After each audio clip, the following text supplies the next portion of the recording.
Hello there, and a very warm welcome to another edition of the Holiday and Cruise Clinic. Now, this is the only programme on TV that's purely dedicated to answering your holiday, cruise and travel-related questions. If you've got a question or a query or maybe a bit of a dilemma, well, here is how to get in touch. You can contact us on Facebook and Twitter, search Holiday and Cruise Channel, or the website, of course, www.holidayandcruisechannel.co.uk, or do it the good old-fashioned way by post, Holiday and Cruise Channel, Cavendish House, Brighton Road, Liverpool, L22 5NG. Now, in a world where holidaying, it's come to mean either sunbathing in Europe or maybe few theme parks in America, or if you're lucky, a cruise around the Caribbean. It's sometimes very easy to forget that some of the world's greatest sights can be explored by rail. Now, I have to admit, I find there's something really special about travelling by train. The sense of moving through the countryside, but feeling a part of it as well at the same time, and the excitement and the romanticism of journeying to undiscovered places, or if you just fancy it, the freedom to bury yourself in a book or have a chat to your travelling companions, or maybe just chill and gaze out on the lovely landscape that you're driving through. Now, it's quite likely not a form of holidaying that you'd thought of before until now. Well, here to take us on a journey of discovery is Eric Hutchins from Holidays by Rail. Eric, it's great to have you in the studio with us today. Good morning. And you've certainly really more than piqued my curiosity about travelling by rail. I do travel by rail a lot, but it's only from here to London most of the time. Right. And I love just gazing. What are some of the benefits of having a holiday created for you by your company? Well, rail travel has been resurgent now for a little while, I think, as people have become more and more tired of lining up at an airport security line and all the rest of the things, whereas on a rail trip you can travel at your own speed. Yes. The destinations are sometimes those that are not well served by an airline, and your luggage is taken care of for you as you move around from place to place. So it's right. Now, actually, that's something that as someone I have never been up to now on a rail adventure anywhere really. As I say, I've used the trains purely for a functional purpose. So is it a bit like cruising in that your luggage is looked after, so you're not lugging it about all over the place? Well, once you get to the station, yes. I mean, that's the first thing that happens. You go to the station. Yeah. That's essentially where your holiday begins, because in North America, especially, which is where the majority of our travelers are heading. Right. You go to the station, the porters are taking your luggage from you. It disappears onto the train, and until you reach your destination, it's in a secure compartment. It's sort of like checking it on the airline, but great. You will have a bag that would be with you, an overnight bag if you're traveling on one of the big interstate trains, right. and unloaded at the other end. You've mentioned America now because that's what you specialise in. What are some of the really iconic routes and sites that you'd expect to see? The United States and Canada are vast tracts of land, just enormous. And so most of the trips that you have are overnight. The three major routes in the United States would be between Chicago, and all of the rail travel essentially begins and ends in Chicago. It's the big rail clearinghouse and has been for 100 years. In the USA, most of the trains from the East Coast connect in Chicago with the trains heading out to the West Coast and vice versa. So traveling from Chicago to Seattle, and in the summertime, your opportunity would be to go to Glacier National Park, which is just jaw-dropping. Oh, that sounds fabulous. Although it's only open for a few months of the year because of the snowfall. The other one would be Chicago to San Francisco, and that goes through the Rockies. Oh, and I again, bet that's a sight to see. is another site that should be on everybody's list. Yeah. and the third between Chicago and Los Angeles. And your opportunity there is to stop in a tiny little town called Williams, which has a great rift in the ground called the Grand Canyon right beside it. Oh, so wow. that's the feature there. Oh, you've got me going already. It sounds wonderful. Absolutely brilliant. Now, I'm more familiar with cruise lines, and there are different classes of service, and you know, you can either go to just a normal room, you can look for an economy room, or you can get a suite.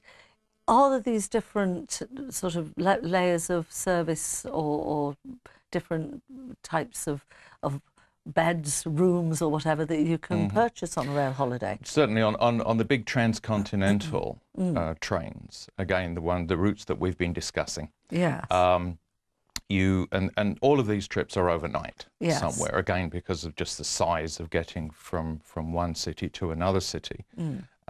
You're going to be traveling overnight, and it is possible just to sit in your seat overnight. Right. They recline, there's plenty of leg room. So it's not like a plane where you're like a praying mantis trying to eat. It's not. But you have to be fairly rigorous in that, because it can be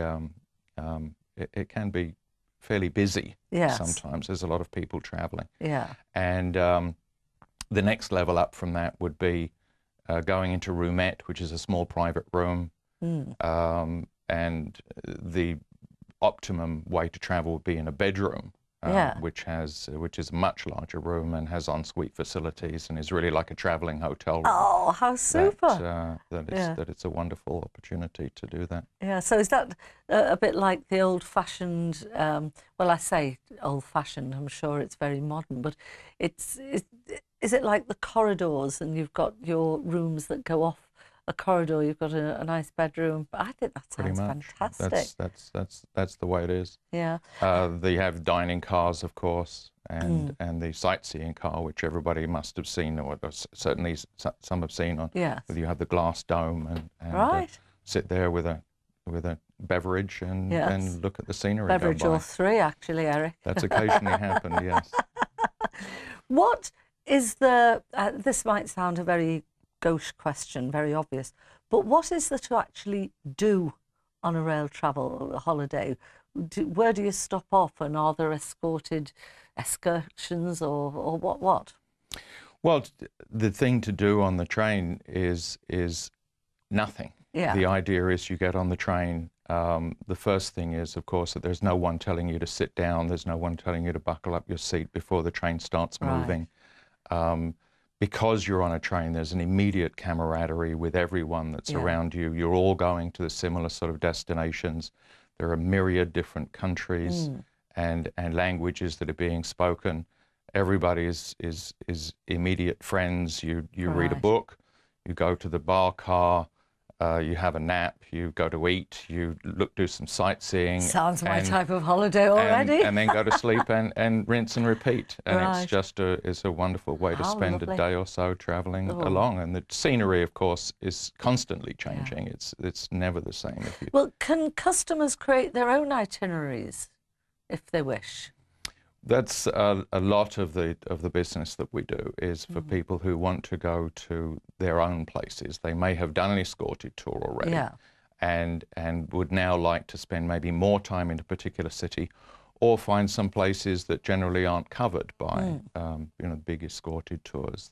And it's really we have a number of people who are fairly expert in putting things together and making some suggestions of things that you can do and the order in which to do them. I mean, that's the key thing, is that you may have a list of things that you want to do, but trying to do that yourself without knowing what's the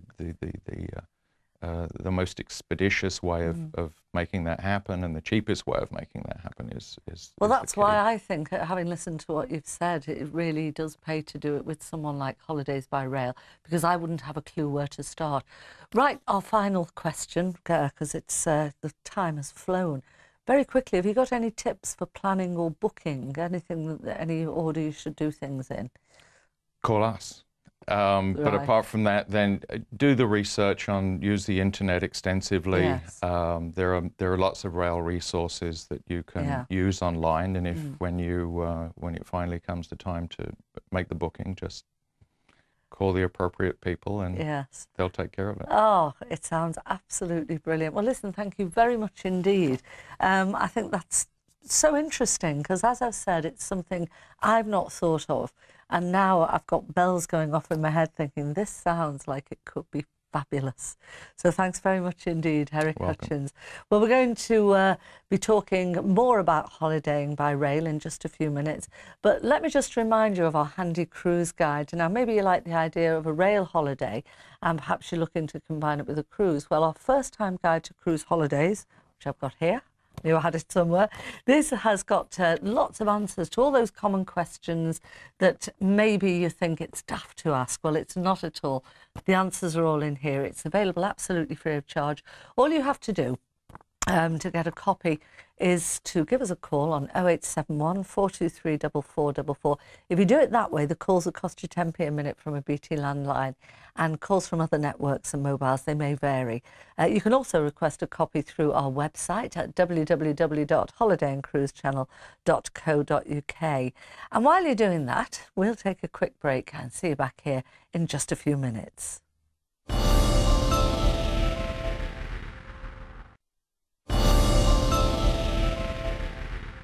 Hello there, welcome back to the Holiday and Cruise Clinic. Now today we're exploring the world by rail. And if you've got a question on rail holidays or really anything holiday, cruise or travel related, here's how to get in touch.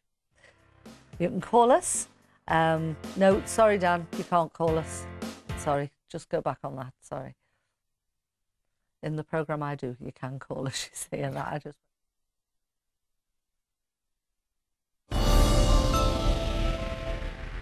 Hello there, welcome back to the Holiday and Cruise Clinic. Now today we're exploring the world by rail, and if you've got a question on rail holidays or anything really, holiday, cruise or travel related, well, here's how to get in touch.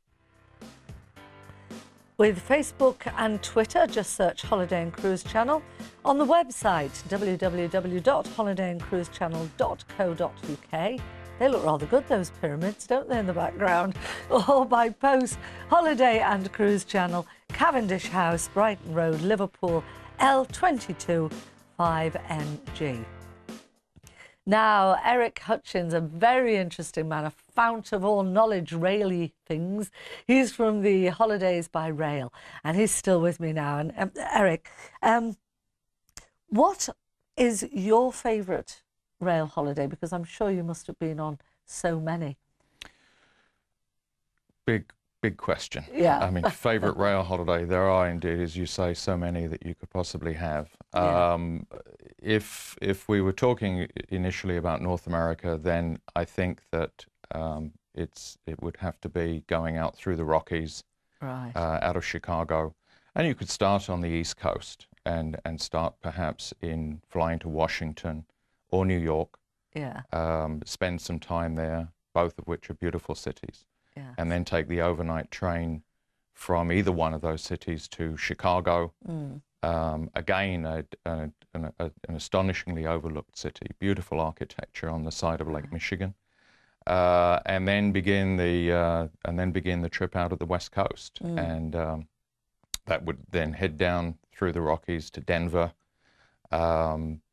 And off to Salt Lake City would be the next major stop. right. And in Salt Lake City, if you have an interest at all from there renting a car, because from Salt Lake City you can either head north to Yellowstone, yeah, up to Jackson, Yellowstone, spend some time wandering around there, maybe a month or two.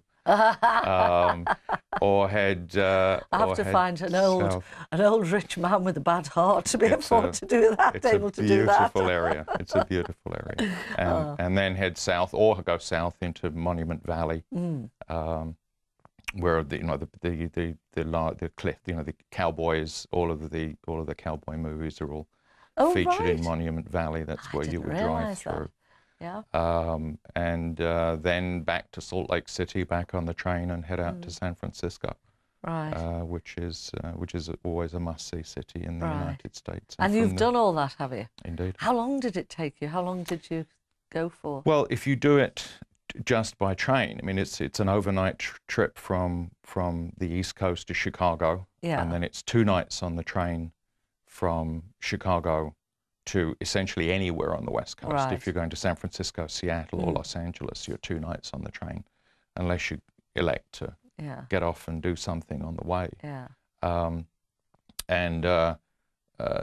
That's just a lot of fun. It sounds like a long time on the train is 2 nights, but it's really not. It just oh no, disappears. not at all, because you can relax. And I have to ask, as someone whose body is not so much a temple, more a kennel, because I eat too much food and I love it. Is there good dining on board the trains? There is. There is. The food on board the trains is actually pretty good. All right. They have a kitchen that serves breakfast, lunch, and dinner. And is it real food as opposed to what we get here in Britain when they're, you know, chicken ding or a plastic wrapped sandwich? It's real food. It's cooked to order. Great. And the cooked to order menu is quite extensive. It's really it's a big feature of traveling, is heading for the dining car 3 times a day. Yes. I'm in heaven. I want to go, right? That and a bar, a wonderful thing. And a good book, and fabulous views whizzing past you. How amazing. That's brilliant. I'm sure that there are loads of people watching that are already, their fingers are heading to the dial.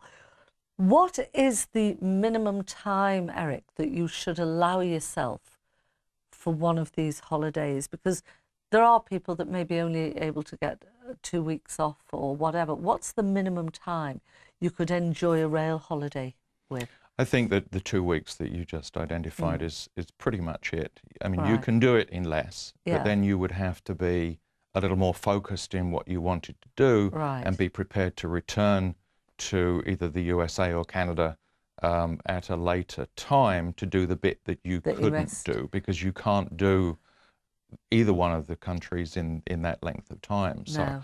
So if you were going to do it for 10 days, you can spend some time and have a great time. Yes. But there are so many cities, there are so many sites, there are so many different areas of interest that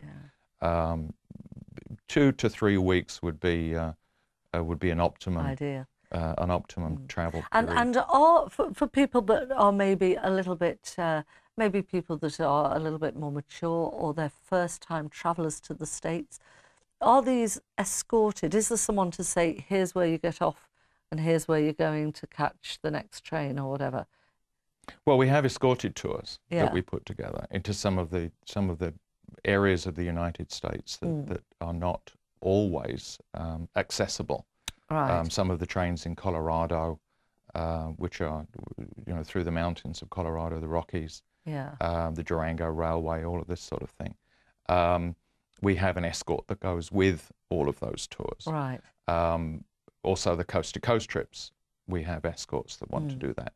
And a lot of people will take one of those and then go back and do something that's not escorted in order to feature on a particular area and get a little more comfortable with the region that they want to revisit. Now, if we look a little bit closer to home, I mean, I understand that holidays by rail, you focus mainly on the USA and Canada. Do you do anything closer to home in Europe for people that maybe want to just try something a little nearer first of all? We do. We have tours into France, Italy, into Switzerland. Yeah. Glacier Express tours. Oh, that sounds good. The tours that are quite popular, the down into Rome and Amalfi Drive, that sort of thing. Taking the train, stopping off maybe in Turin or Milan on the way. That sounds good as well. That sounds fab. It's Europe has a lot to offer by train also. All right. So you do France, you do Italy, Germany. What was this, the glacier one you were talking? Well, the Glacier Express. What's that? It sounds like something out of Walt Disney. One of the world's trains. I mean, if the world can have trains, that's one of the world's trains. And the express going between Brig and Chur, just a luxurious trip, a eyeball enjoyment. Yes. Is it? Just quite wonderful. So this is the Glacier Express. Yes. Marvellous. And if someone was wanting to go on one of those rail holidays, roughly how long should you allow for one of those, a little bit closer to home? Those are not as probably 7 days. Right. You'd be able to do that in a week. Again, you would be wanting to stop in a hotel just to do the trip is a day or so. But to make some enjoyment out of it, where you're going to be stopping in a couple of cities there and a couple of cities on the way back. And this train is a similarly luxurious. You know, you can sleep on it or you can eat on it. It's got a good restaurant, bar facilities and everything. Well, most of the trains that operate in Europe are operating over at such high speed, which Amtrak in the United States or Via Rail in Canada are not operating at the speed of the TGV or the ICE in Germany. Right. So you can generally get from one place to another in Europe in a day. Right. So you don't. And then overnight, there are not that many pure overnight trains in But being Europe. in Europe, you can stay in a hotel. You can. Absolutely. Yes.